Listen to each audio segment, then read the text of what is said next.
I'm gonna stick around then. Months later, when I rarely saw the angels, I still had the legacy of the big machine. 400 pounds of chrome and deep red noise to take out on the coast highway. I would start in Golden Gate Park, thinking only to run a few long curves to clear my head. But in a matter of minutes, I'd be out at the beach with the sound of the engine in my ears and the surf booming up on the seawall and a fine empty road stretching all the way down to Santa Cruz. Here we go. There was no helmet on those nights, no speed limit, and no cooling it down on the curves. The momentary freedom of the park was like the one unlucky drink that shoves a wavering alcoholic off the wagon. I would come out of the park near the soccer field and pause for a moment at the stop sign, wondering if I knew anyone parked out there on the midnight humping strip. The midnight humping strip. Yeah. Then into first gear, forgetting the cars and letting the beast wind out.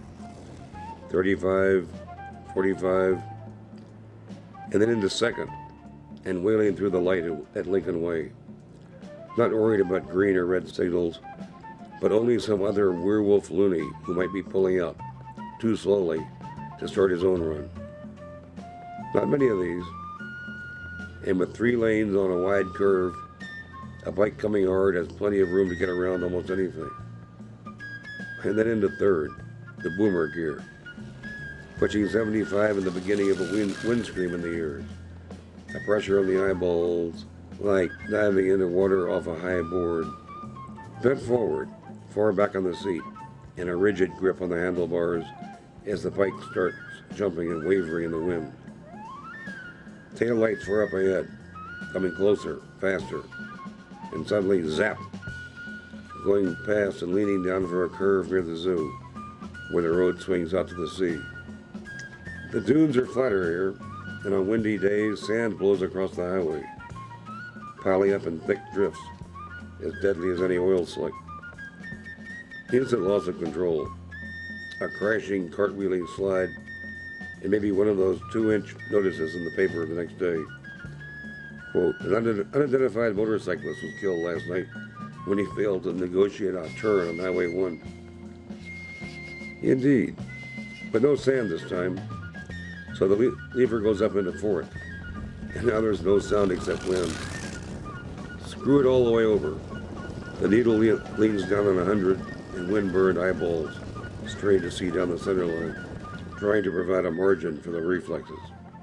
But with the throttle screwed on, there is only the barest margin, and no room at all for mistakes. It has to be done right, and that's when the strange music starts. When you stretch your luck so far, the fear becomes exhilaration and vibrates along your arms. You can barely see at 100. The tears blow back so fast that they vaporize before they get to your ears. The only sounds are wind and a dull roar floating back from the mufflers. You watch the white line and try to lean with it, howling through a turn to the right, then to the left, and down the long hill to Pacifica. Letting off now, watching for cops. But only until the next dark stretch, and another few seconds on the edge. The edge.